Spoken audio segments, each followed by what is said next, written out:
오늘 본 말씀을 통해서 유사신앙의 극복이라는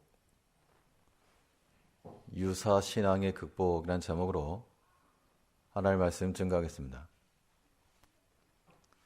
얼마 전 뉴스에 보니까 차량 수십 대가 같은 증상으로 고장이 났는데 그 원인을 살피던 중에 이 동일한 주유소를 사용했다는 걸 확인하고 조사해 보니까 가짜 휘발유, 가짜 등유를 팔았답니다. 유사 휘발유라고 하는 것이 색깔도 비슷하고 냄새도 비슷하고 다 비슷하긴 한데 정확하지 않은 것이기 때문에 거기에서 고장이 나고 사고가 나는 겁니다. 우리가 어떤 것에 대해서는 어떤 비슷한 거 해도 상관이 없을 때가 있지만 정말 중요하고 기묘한 것에는 그런 비슷한 거 말고 참된 걸 써야 됩니다.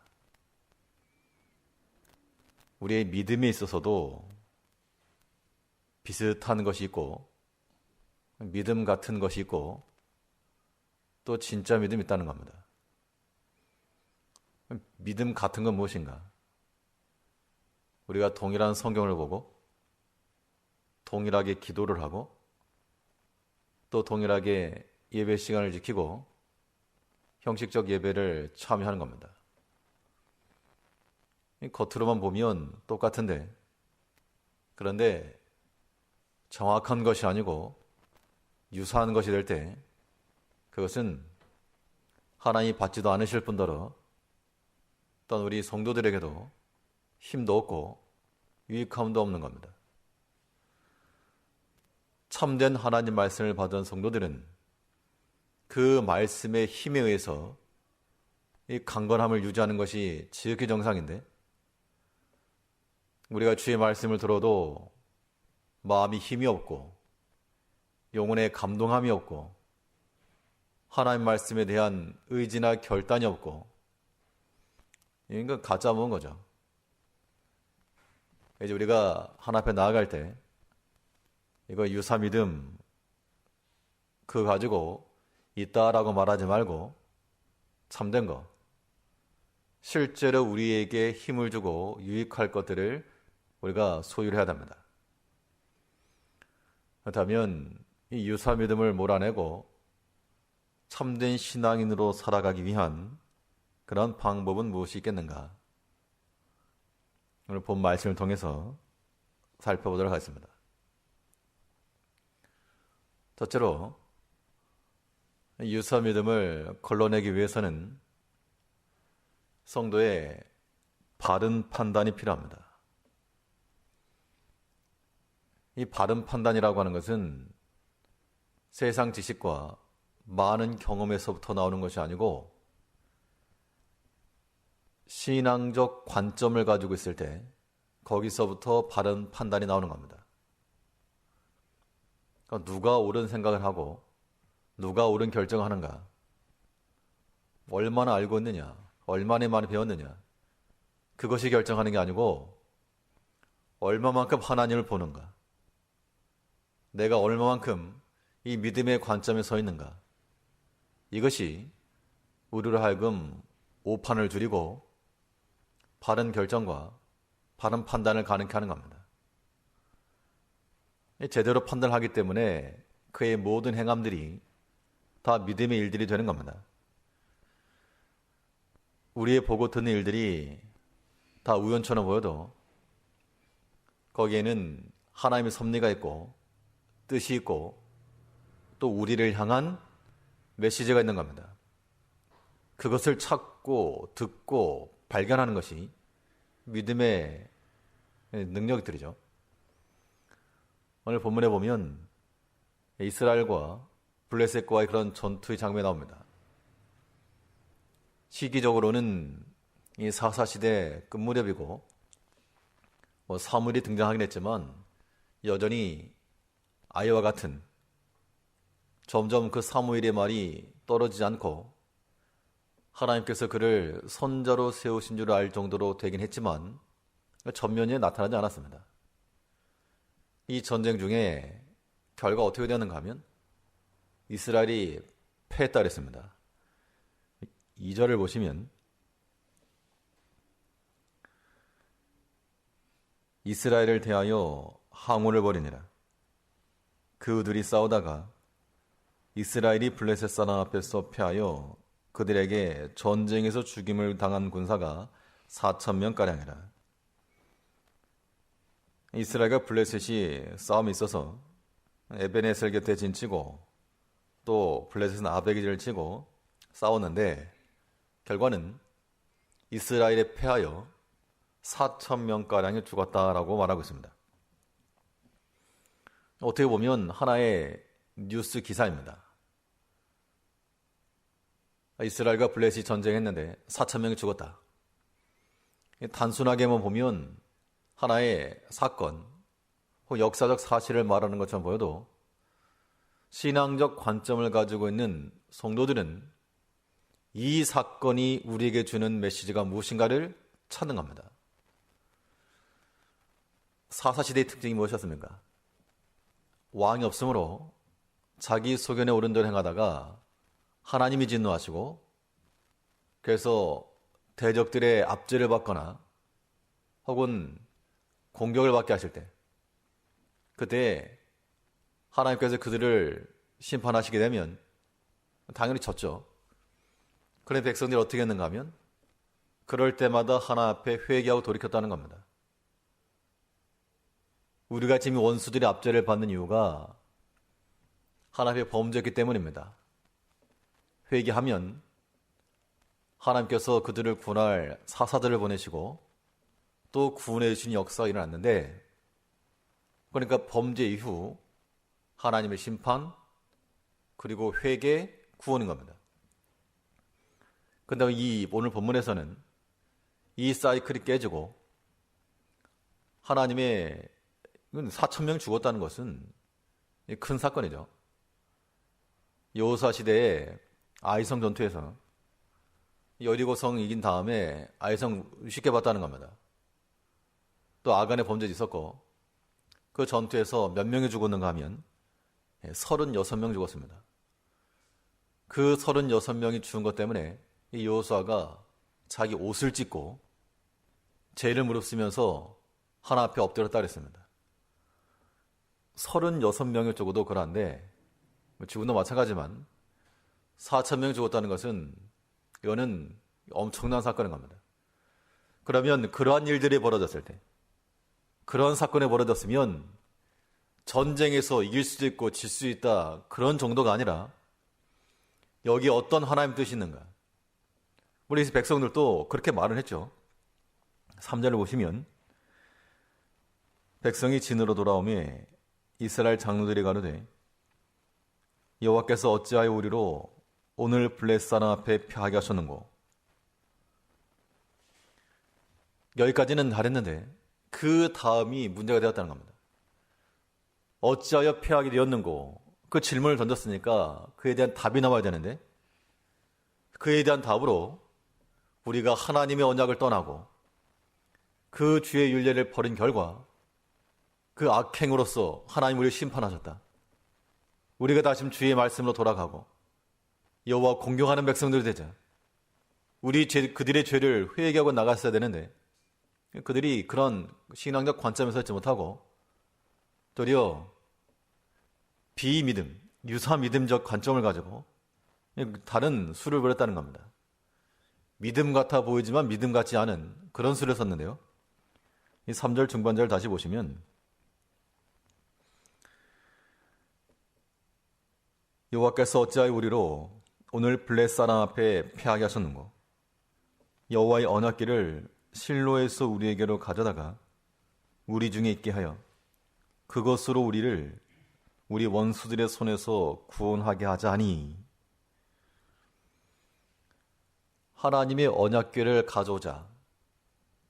그런데 하나님의 언약궤를 가져오자라고 말하는 것이 우리를 살리실 하나님이 아니고 그냥 언약궤를 가져오자 그 얘기입니다. 신앙적 관점에서 이것을 판단한 것이 아니고 이건 약간 미신적 관점인 거죠. 하나님께서 이 4,000명가량이 죽임을 당한 그 사건을 보았을 때 죽은 사람 안 되었다. 살아남은 우리는 참 운이 좋다. 그게 아니고 분명 하나님께서 그들을 향한 그 민족을 향한 하나님의 뜻이 있고 회개하고 돌이키라고 하는 그 메시지가 분명함에도 그걸 알지 못했다는 겁니다. 우리 믿음의 성도들이 우리 개인적인 일을 당할 때나 혹은 가정적으로나 교회적으로나 혹은 국가적으로 우리 원치 않는 일들을 당할 때가 있습니다.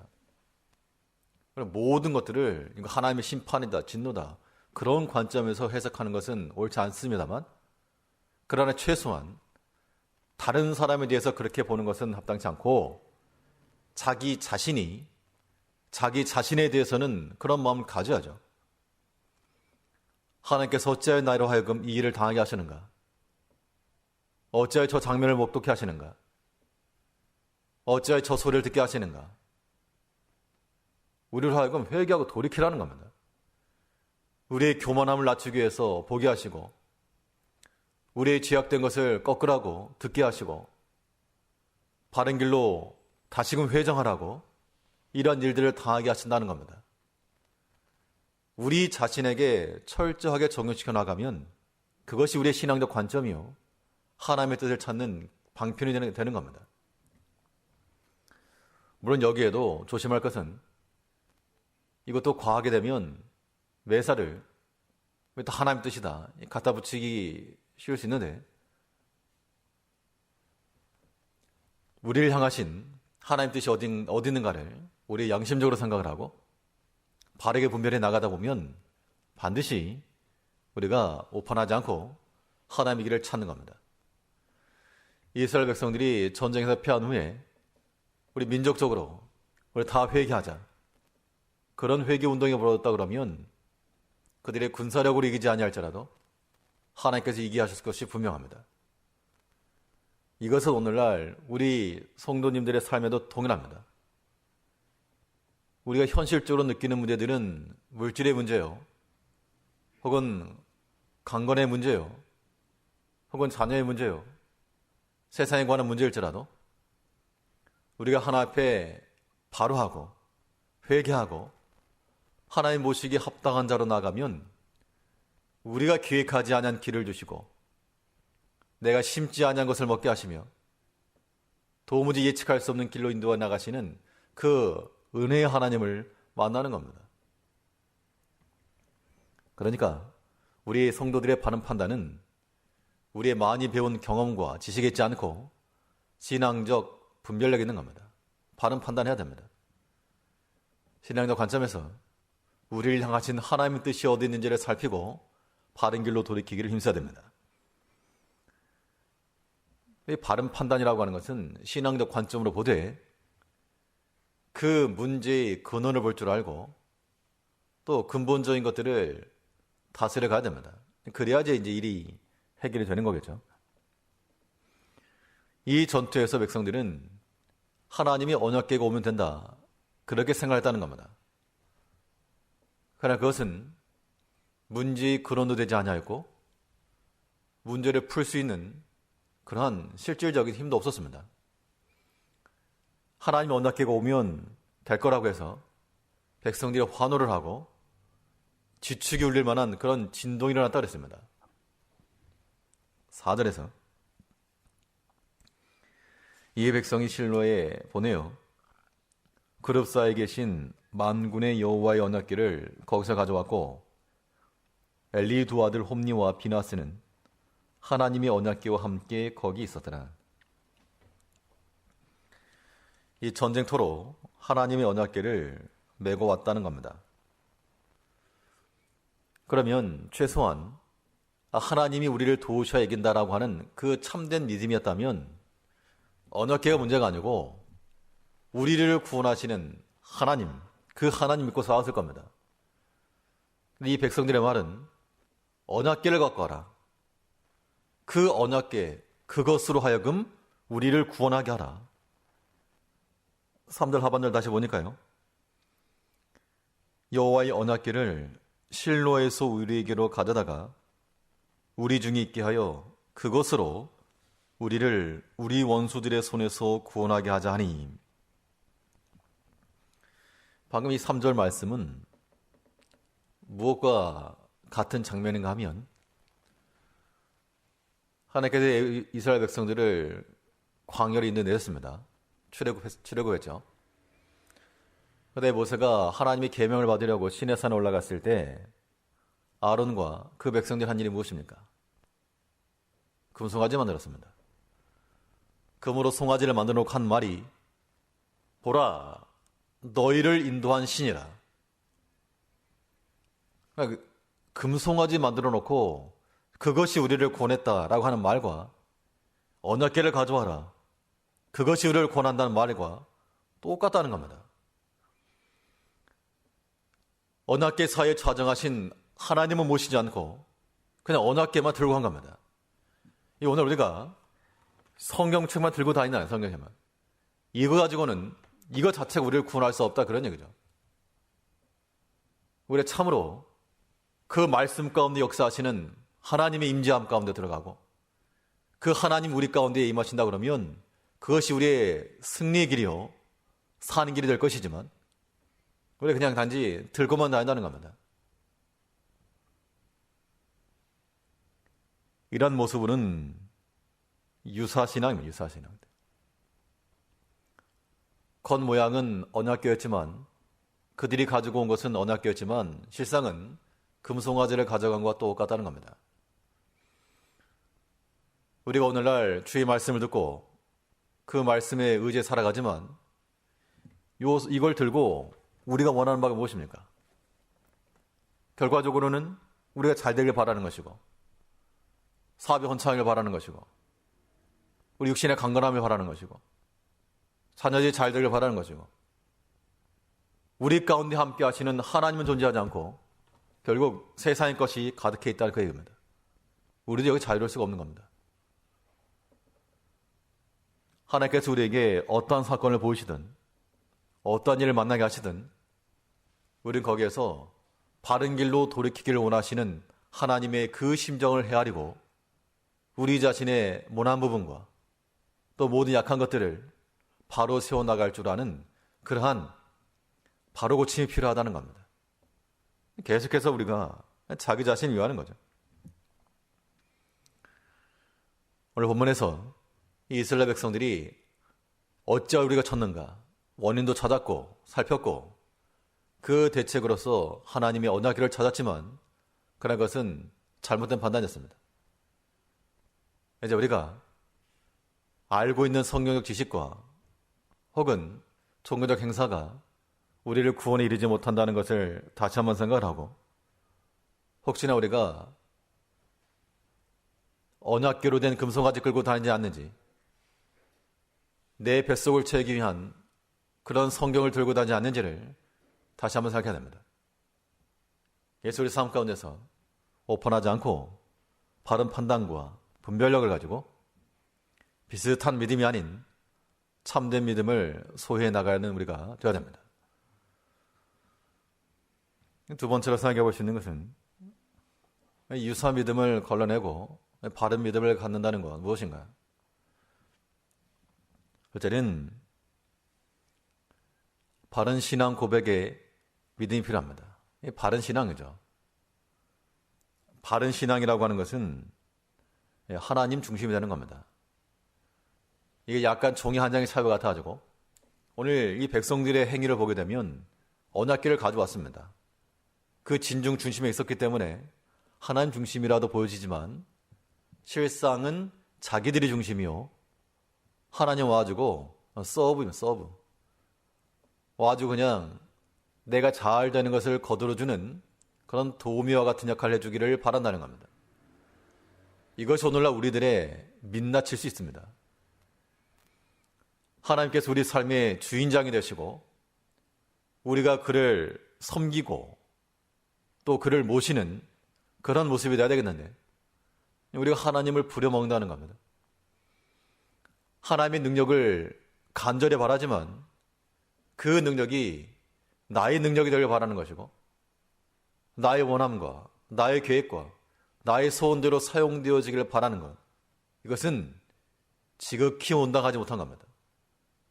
유사신앙일지도 못하고 악한 겁니다. 우리가 하나님의 능력을 바라고 간절히 찾을 때는 그 능력 안에 우리가 들어가길 바라고 하나님의 능하신 손에 우리가 붙들림 받길 바라야지, 언약궤 들고 와가지고 무소불위의 권력을 사용해서 우리의 원하는 승리를 얻겠다, 출발 자체가 잘못된 겁니다. 이 백성들의 행함이 신학 잘못된 이유는 이 언약궤를 뺏기고 난 다음에 뒤에 가면 나오지만 이 다윗이 다시금 언약궤를 찾아옵니다. 근데 어떤 일이 있었는가 하면 이 언약궤를 모시러 수레를 보냈습니다. 근데 이 나귀들이, 송아지가 아예 매보지 못한 그런 수레라서 이거 참 번거로워가지고 뛰다가 언약궤가 떨어지게 되니까 우스란 사람이 그것을 붙잡았다는 겁니다. 떨어지지 않으려고. 참 잘했죠. 그래서 죽고 말았습니다. 왜 죽었는가요? 하나님 언약궤는 수레에 싣고 가는 게 아니고 제사장들이 어깨에 메고 가는 거였습니다. 이동할 때는. 근데 또 신명기 12장을 보면 너희들 필요한 대로 언약궤에 메고 갔다가 거기서 다 모여라 하지 아니하였고 하나님께서 정하신 그곳으로 너희가 다 나와 하나님을 섬기고 하나님을 찾아라 했습니다. 하나님 계신 곳에 나가야지 우리가 하나님을 우리로 데려다가 우리 삶 가운데 하나님을 모신다는 것과는 뭐 다른 개념입니다. 끌어다가 이용해 먹으려 하는 거, 그런 잘못된 마음들을 버려야 됩니다. 우리는 하나님 중심이 돼야지 내 중심에 하나님이 살며시 들어와서 나를 능력 있게 만드는 것, 그것이 우리의 바른 신앙이나 믿음이 될 수 없는 겁니다. 우리 본문 7절에 보시면 이 바른 신앙 고백이 도리어 블레셋에서 나왔습니다. 7절에서 블레셋 사람이 두려워하여 가로되 신이 진에 이르렀다 하고 또 가로되 우리에게 화로다. 전일에는 이런 일이 없었도다. 그러니까 정작 이스라엘 백성들은 그 하나님을 모시지 못하고 그냥 언약궤, 나무 상자 메고 온 겁니다. 꽃가마 그냥 메고 온 겁니다. 근데도 우리 블레셋에서는 그들의 신이 이르렀다. 하나님 백성들의 입에서 나와야 될 그 신앙 고백들이 도리어 대적의 편에 나왔기 때문에 대적에 피할 수밖에 없다는 겁니다. 하나님께서 우리의 중심을 치고 들어오셔야 됩니다.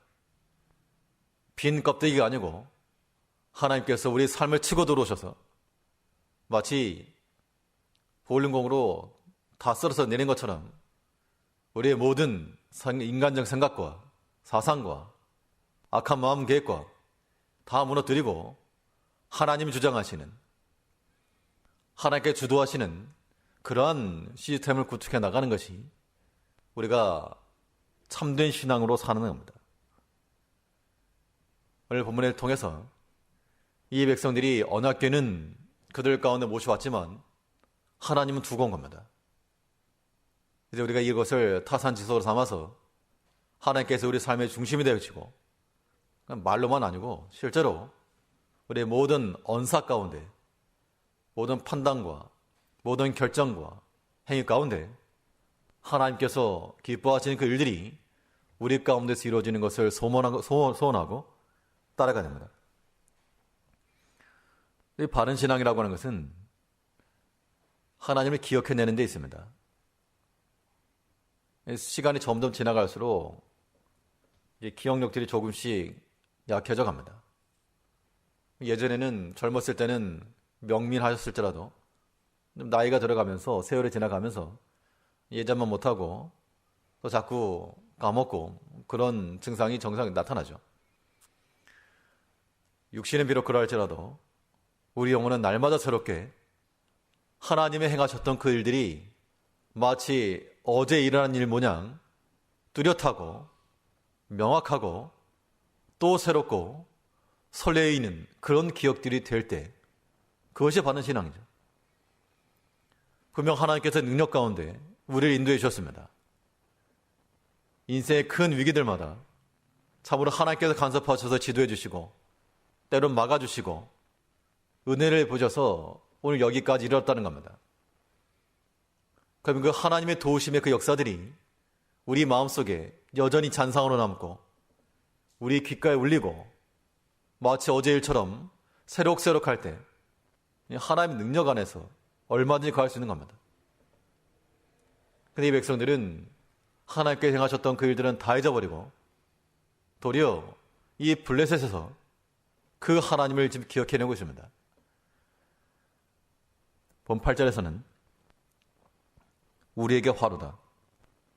누가 우리를 이 능한 신들의 손에서 건지리요. 그들은 광야에서 여러 가지 재앙으로 애굽인을 친 신들이니라. 완전 반대가 됐습니다. 하나님 백성들 입에서는 헛된 말이 나오고 하나님 알지 못하는 백성들은 그 하나님 행하셨던 일들을 기억해내고 있다는 겁니다. 이것은 하나님 백성들의 수치입니다. 수치. 우리 하나님께서 행하신, 나의 하나님 행하신 그 일들을 나는 기억하지 못하고 다른 사람이 기억하고 있다 그러면 그건 제대로 된 게 아니죠. 우리 가정의 일을 나도 모르는데 옆집 사람이 더 잘 알고 있다. 더 세세히 기억하고 있다. 그럼 분명 그 문제가 있다는 겁니다. 하나님께서 우리에게 행하신 일들 그걸 기억하시면 없던 힘도 생겨날 수가 있는 겁니다. 그럴 때까지 묵상하셔야 됩니다.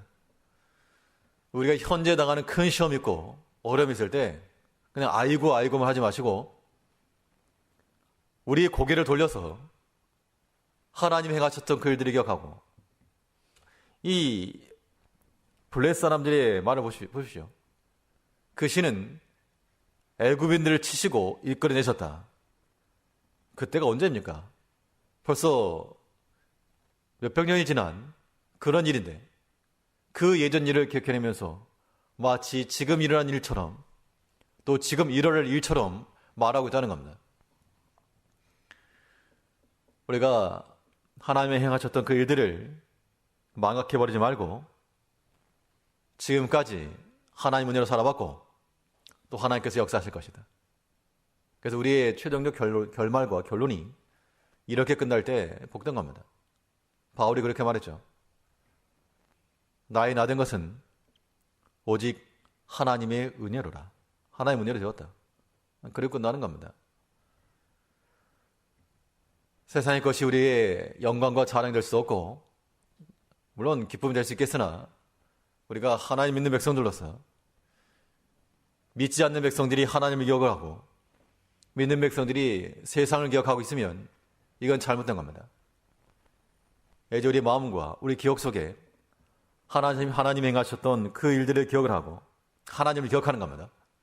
그 하나님이 다시금 우리의 주인이 되고 우리의 주권자가 되고 또한 지휘관이 되고 리더가 되셔서 우리 삶의 모든 일들을 그가 이루시도록 언약궤 그곳으로 구원하겠다 하지 말고 하나님 그가 친히 그의 능력으로 인도하실 것이라 그 확신과 믿음 가운데 구한 우리가 되어야 됩니다.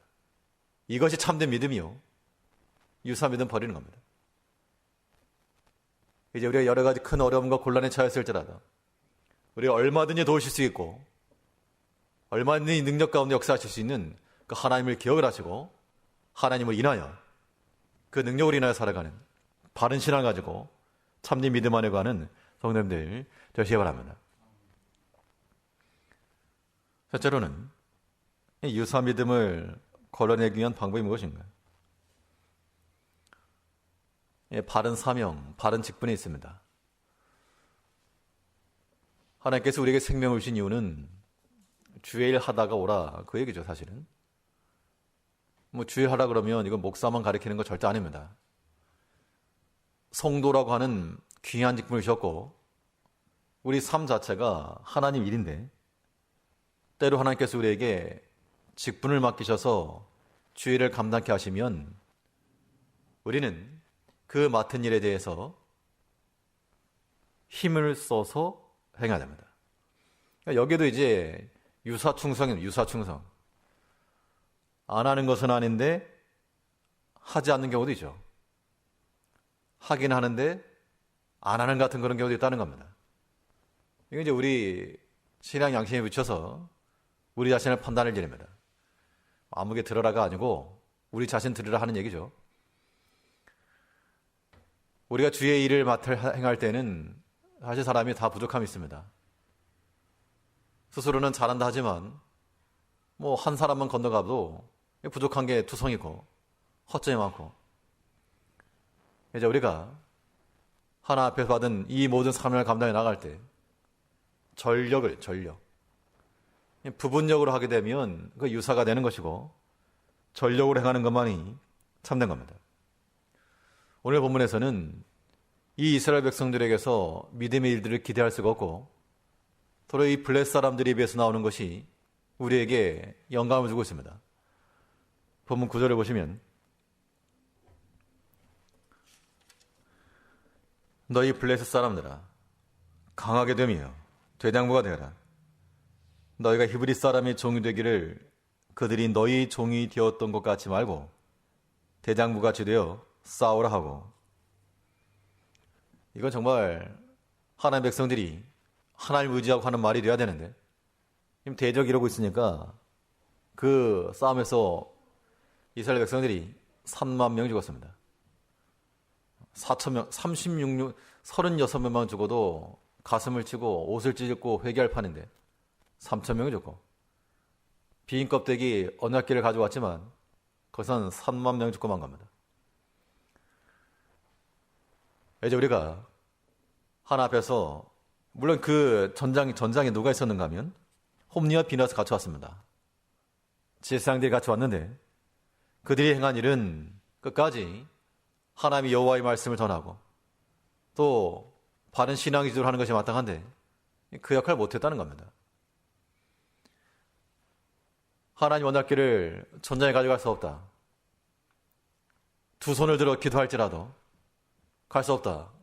그렇게 좀 막아냈어야 되는데 그럴 만한 영역도 없었고 또 실력도 없었습니다. 그러니까 이리저리 하다가 결국에는 하나님 언약궤도 빼앗기고 그들도 하나님 진노에 죽고 말았습니다. 하나님께서 맡기신 그 일들에 대해서 힘을 써서 사물 같은 그런 일들을 감당했다 그러면 분명히 하나님께서 그 이스라엘 백성들의 악행을 보였을지라도 하나님 앞에서 중재하는, 무릎 꿇고 기도하는 한 사람의 선자를 통해서 그들에게 구원을 주셨을 것인데 이 엘리 아들들은 그걸 못했다는 겁니다. 우리가 사무엘을 바라고 사무엘이 그런 믿음을 따라가고 그를 본받기를 힘써내겠으나 또 한편으로는 엘리 아들들이 우리의 닮아가는 모습이 되어서 안 됩니다. 근데 보통은 그렇죠. 좋은 건 안 닮아가고 안 좋은 것만 닮아간다고. 자녀들 보게 되면 부모의 좋은 것 닮아가면 참 기쁜데 우리 자신의 안 좋은 모습만 닮아간다 그러면 속상할 일입니다. 분명히 사무엘 같은 그런 믿음의 선제를 따라 하나님에 충성하고 그 말씀의 사를 감당하는 그런 일꾼들이 되어 마땅한데 제사장들이 감당해야 될 그 일들이라도 날마다 성전에 자면서 등벌 관리하고 싫은 내색 없이 충성하는 그런 모습이 필요한데, 근데 우리의 모습들을 보면 엘리 아들들 같아가지고 자기 편의들, 자기 입맛에 따라 그런 모습 가지고 가다가 결국 이것도 마찬가지로 백성들이 말 잘 들어준 겁니다. 하나님의 말씀보다 사람 말 듣고 나아가다가 바른 판단하지 못하고 말았습니다. 하나님께서 우리에게 맡기신 이 사명과 직분을 감당하기 위해서 우리가 그리 힘써야 됩니다. 평상시에. 그 믿음 쓸 수 있는 기회를 놓쳐버리니까 어떻게 되었습니까? 그 마지막 결론이 11절에서 하나님의 기회는 빼앗겼고 엘리의 두 아들 홈니와 비나스는 죽임을 당하였더라. 이 홈리와 비나스의 나이가 그렇게 많지 않았을 겁니다. 아마 젊은 축에 속했을 것인데요. 근데 그들 생각에는 자기들 죽을 거라 생각했겠습니까? 제사장 직분 얼마든지 더 할 수 있다. 평생도록 한다. 아들 대대로 내려간다. 옛날부터 그래왔다. 이 제사장 직분 아무나 못 뺏는다. 그런데 그들의 하나님 섬길 수 있는 기회에 하나님 제대로 섬기지 않고 그 직분 충성하지 못하니까 하나님께 거둬가신 겁니다. 계시록에도 보면 하나님께서 충성되지 못한 그런 교회들을 향하여 촛대를 옮기겠다. 그걸 말씀하셨죠. 이제 우리가 하나님 앞에 충성할 수 있는 기회들 생각보다 많지 않습니다. 우리의 기회 주셨을 때 힘써 그 사명 감당해 나가면 이게 다 이제 정립된다라고 생각하십시오. 정립된다. 그 정립된 은총 가운데 하나님께서 우리의 은혜를 주시고 때로는 우리의 범죄함과 부족함이 있어도 그 정립된 은혜를 하나님 또한 기억해 주시고 또 모든 죄악 가운데서 진노 중에서라도 은혜를 베풀어 주시는 하나님이십니다. 물론 매 순간순간마다 우리 하나님 앞에 바로 행하는 거 중요하고 또 기회 주셨을 때 엄한 짓 하지 말고 엄한 것 하지 말고 문어발식 인생 살지 말고 오직 한 마음을 하여 그리스도에게 뿌리를 내리고 그 터가 견고해지고 그래서 하나님께서 우리에게 맡기신 그 직분들이 우리에게서 잘 수행되어서 모든 일에 귀감이 되고 그 한 사람을 통해서 또 많은 선한 영향력들이 미쳐나가야 됩니다. 하나님께서 우리에게 맡기신 직분이라고 하는 것이 완장입니까?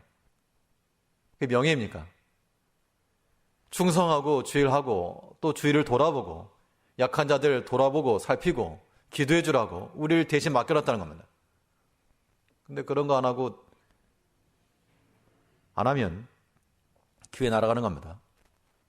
이거는 무슨 저주가 아니고 홈리와 비나스의 그 결말을 보시라는 얘기예요. 그들이 비록 제사장이라고 하는 그 직분을 가졌으나 제사장이 감당해야 될 직분을 하지 않고 이리 피하고 저리 피하고 자기 먹을 것 따라가고 그 결말이 이와 같은 겁니다. 우리가 주 앞에 받은 그 직분을 귀하게 여기고 충성된 마음을 가지고 사무엘이 그랬던 것처럼 우리도 주 안에서 양심을 따라 충성해 나가는 바른 직분, 바른 사명을 감당해 나가는 우리가 되어야 한다는 겁니다. 이것이 우리의 믿음 같아 보이는 것, 이 유사 믿음을 걸어내고 참된 믿음 가운데 거하게 하는 겁니다. 우리 죄에 계속한 모든 성도님들이 이 믿음 비슷한 거 이거 말고 참된 믿음을 소유하여 우리 삶 가운데 일어난 모든 사건을 통해서 신앙적 관점으로 하나님의 뜻과 그 메시지를 듣고 하나님 중심적 사고와 또 우리 하나님께 우리 허락하신 대로 힘써 충성함으로 하나님 기뻐하시는 참된 믿음 가지고 살아가는 모든 성도님들 되시길 바라겠습니다. 기도하겠습니다.